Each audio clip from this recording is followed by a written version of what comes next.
Hello everybody, I'm Karar and I'm back with another walkthrough. Today we're going to be tackling some FMA problems. Don't we all love physics? Today we're going to tackle the 2018 FMA problems and we're going to start with the first few problems, so let's get into it. And let's start with number 1. Which of the following graph best shows the velocity versus time of an object originally moving upward in the presence of friction? Let's draw our nice free body diagrams. So we have an object that's moving upward and now there's a force of air friction on it. So let's start with problem 1. Which of the following graphs best shows the velocity versus time of an object originally moving upward in the presence of air friction?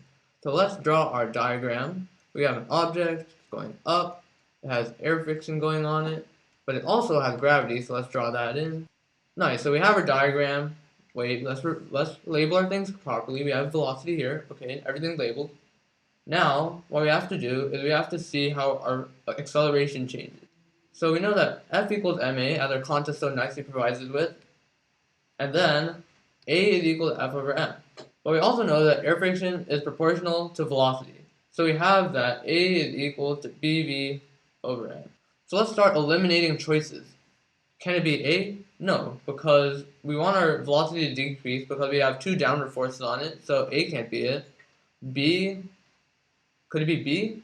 No, because why would it stop at 0? We have gravity still going on it, so it'll keep going down and down and down, so no, not B. Can it be C? Probably not, because our air friction is proportional to velocity, so we clearly don't have a constant force on it, and therefore we don't have a constant acceleration. And then D, it could be D because it's constantly going down and it doesn't reach an asymptote, so that makes sense. And then E, can it be E? No, because again, why would it go back to 0 like that? So our answer is D. Hey, we did it. Alright, now on to problem 2. A 3 kilogram mass moving at 30 meters per second to the right collides elastically with a 2 kg mass traveling at 20 meters per second to the left. Alright, so we have a 3 kg. Oh, whoops, it's going to the right, so let's put it on the other side. 3 kg moving to the right at how much? At 30 meters per second. And then we have a 2 kg mass moving 20 meters per second this way. Arrows are not drawn to scale. After it's a collision, the center of mass of the system is moving at a speed of A5, B10, C20, D24, and E26. Alrighty, so we basically just use our conservation of momentum because whenever you see center of mass, think momentum. So we have that our m is 3 times 30 meters per second to the right plus 2 times negative 20 because it's going in the opposite direction. And this is our total momentum. So this would give us 90 minus 40 is equal to 50. This is the overall momentum of the system, so if we want to get the velocity of the center of mass, then all we have to do is divide by the total mass, and we get divided by 5, and we get 10. Cool. Is that the answer? Let's check. Nice, we did it. Alright, on to question number 3. Number 3. Ball 1 traveling in the positive x direction strikes an equal mass ball 2 that is originally at rest. All the following must be true after the collision except, okay, so we have ball 1 traveling in the positive x direction, hits an equal mass ball 2 that's originally at rest. All the following must be true after the collision except A. The total final momentum in the x direction equals the initial momentum of ball 1. Well, this has to be true because the initial momentum of ball 1 is the only thing that has momentum in this whole system. And because of conservation of momentum, this has to be conserved after the process too, so our total final momentum must be equal to the initial momentum of ball 1. Let's look at B. The total kinetic energy after the collision equals the initial kinetic energy of ball 1. This is not necessarily true, right? Because if it's inelastic, that means the two balls stick together, then we're losing a little kinetic energy to heat, so this might not be true. Let's look at the other options first. See, the final momentum of the two balls in the y direction adds to 0. Yes, because in the beginning, there's no momentum in the y direction, so there can't be momentum in the y direction after because of conservation of momentum. Conservation of momentum, dear friend, know it. D. The final speed of the center of mass of the two balls is equal to half the initial speed of ball 1. So let's try writing some conservation of momentum equations. So let's say mv is equal to mv1 plus mv2. We know this is true because the momentum in the x direction is conserved. If v1 is the speed of ball 1 in the x direction and v2 is the speed of ball 2 in the x direction, then this equation must hold true because of conservation of momentum. But let's see, how did this help us? I actually don't think this helps us. But actually, if we divide by 2m on both sides, we get that v over 2... Oh wait, so basically we're done already, because what we have to do is, to find our center of mass velocity, we have to basically take the total momentum and divide it by the total weight of the system. So we already found our total momentum, which is this, and then we divide it by 2m, and we get v over 2. So this is also true. Let's look at E. The balls can't both be at rest after the collision. Can they both be at rest? Well, if both of them are at rest, then both v1 and v2 would equal 0. But clearly, mv is greater than 0 because we're given that it's moving in the x direction, and that its mass is obviously not 0 because it's a thing. So that means that this one is also true. So our answer must be B. Let's check our answer.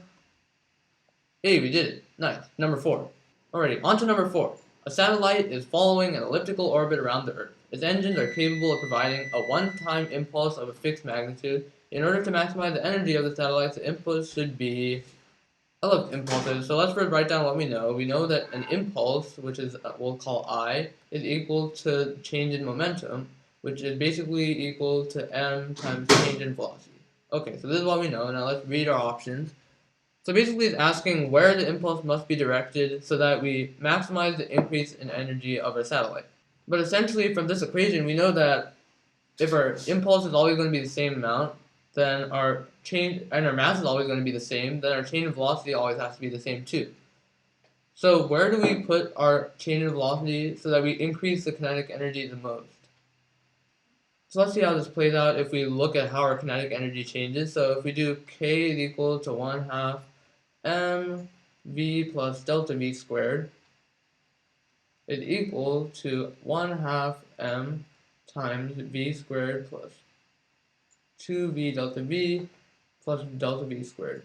Cool, now that we have this, we can see that our delta v is always going to be the same, but our change in kinetic energy will just be 1/2 m, wait up, let's rewrite this, delta k is equal to 1/2 m times 2v delta v plus delta v squared. And basically this is greatest when v is greatest. So where in this place would our v be greatest? We know from Kepler's law that angular momentum is conserved, so we know that mv1r1 is equal to mv1r2. v2r2, sorry. This means that the smaller that r is, the bigger that v1 is. So that basically means if we want the biggest velocity, we have to do it at the perigee. So let's look at our options. A, directed along the satellite's velocity and applied when the satellite is in its perigee. This sounds right because we want to increase the velocity, but we also want to do it at the perigee, so this seems right. B, directed along the satellite's velocity and applied when the satellite is in its apogee. No, because we know we have to do it at the perigee. C, directed towards the Earth. Absolutely not, because we don't want it to go to the Earth. We just want to increase its actual velocity. D, directed towards Earth. No thanks. E, directed away from the Earth and applied when the satellite is in apogee. So clearly A is the best option, so our answer is A. Let us check our answer. Cool. Now on to number 5. Number 5. Two masses are attached with pulleys by a massless rope on an inclined plane as shown. All surfaces are frictionless. If the masses are released from rest, then the inclined plane A accelerates to the left if m1 is less than m2. B accelerates to the right if m1 is less than m2. C accelerates to the left regardless of the masses, accelerates to the right regardless of the masses, or does not move. Alright, let us draw our free body diagram. A masterpiece if I do say so myself. Let's see. What we could do is look at the forces that we have. So we have some kind of normal force over here that's pushing back here. And we have another normal force over here. And let's see. What else? What other forces are contributing? It could be gravity over here and gravity over there, but I don't think that's important. Well, this seems like a good time to, again, apply that OP conservation of angular momentum sorry, not angular momentum, normal momentum, and we could look at the center of mass. So basically we know there's no external forces, so that means our overall momentum can't change and that our center of mass has to stay still. So that means that when M1 goes down and M2 goes up, they're going up at equal rates. So that means that our center of mass doesn't move, but nothing is moving horizontally. So that means our plank can't move horizontally, otherwise our momentum in the x direction won't be 0. So that means that it must be E. So let us look at our answer. A, we're breezing through these problems. Let's go on to number 6. Alright, number 6. A packing crate with mass M is equal to 115 kg is slid up a 5-meter long ramp, which makes an angle of 20 degrees with respect to the horizontal by an applied force of F is equal to 10 to the 3 newtons directed parallel to the ramp's incline. A frictional force of magnitude 4 times 10 squared resists the motion. If the crate starts from rest, what is the speed at the top of the ramp? So basically we have a ramp, beautiful ramp, 5 meters, 20 degrees, block 115 kg, and it goes up with a force of 1,000 newtons and pulled back by a force of 400 newtons. And then we also have gravity. Don't forget gravity. We have gravity over here, which is mg. Cool. So now we basically want to find the total acceleration up the ramp. So basically we have that 1,000 is pulling us up the ramp, 400 is pulling us down the ramp, and then mg is also contributing a little down the ramp. So let us draw a side diagram right here, and then we have the mg goes this way. So if we draw the components out, we get that this component is just the mg times the sine of this angle, which we found is 20 degrees. So we basically have that our overall force, F net, is equal to 1,000 minus 400 minus mg sine 20. Let us calculate this out real quick. 1,000 minus 400 minus 115, which is our mass, times 10 times sine of 20. Now that we have the net force, we want to divide by our mass so we could get our acceleration. Okay, 1.8. Let's check if this is the answer. Never mind. We're looking for velocity, not acceleration. So basically we have our acceleration here, and we want to find our velocity over here. So this seems like a good opportunity to apply some big 5 formulas because we're basically given an acceleration, we're given a distance, and we want to find a final velocity given that we start from rest. Okay, so the one that we want to use is probably v squared minus v0 squared is equal to 2ad. And then we're given that v0 is a 0, and then we have that v squared is equal to 2 times 1.8 times 5. And then this gives us that v is, let's look at our calculator, times 10, and then square root of that is what? 4.24. Is this correct? Let us look. Hey, it matches a multiple choice. That's a good sign so far. But now let's check our answer. Hey, and it's right. Now we move on to number 7. Number 7. A car has a maximum acceleration of a0 and a minimum acceleration of negative a0. The shortest possible time for the car to begin at rest, then arrive at rest at a point a distance d away is. So we are given a min and a max. But when we're given that, we just have to care about the min and the max. We don't have to care about anything in between because problems just generally don't do that. And also it doesn't really make sense to go in between because you want to go as fast as you can accelerating, and then you want to slow down as fast as you can so that you can have the most velocity for the most time. But also we don't want to stop accelerating because then we're just wasting time that we could be going faster at. So let's try to draw a diagram. I think a good thing for this would be a v versus t diagram because the area under that curve is our displacement and the slope of that is our acceleration, both the things that we're given. So we're given our acceleration is a0, so we want to accelerate as much as possible and then decelerate as much as possible at negative a0. And then we want the area under this triangle to be d. So let's say that this is tf, 2tf, so that is easier for our numbers. And then this midpoint would be at tf. And then that would mean that the altitude, since this slope is a0, would just be a0 times tf. So now we have our height, we have our, our base. Now we want to find our actual time. But we could write an equation involving distance because now we have the area under the curve. So we basically do our base, which is 2tf, times our height, which is a0tf. Then we divide by 2, because remember, triangle formula, divide by 2, don't forget it. And then that is equal to d. So basically solving for our tf, we basically get that tf is approximately, no, not approximately, it's equal to d root d over a0. But tf is only half of our actual time, so we multiply that by 2, and we get 2d over a0, which is an answer. Nice. So our answer should be E. Let's check. Nice. And lastly, let's do a number 8. A disk D, a radius, no. 8. A disk of radius r rolls uniformly without slipping around the inside of a fixed hoop of radius r. If the period of the disk motion around the hoop is t, what is the instantaneous speed of a point on the disk opposite the point of contact? Alright, so we have a disk, no, a hoop, and then we have a disk. And basically, we're given that it rolls without slipping.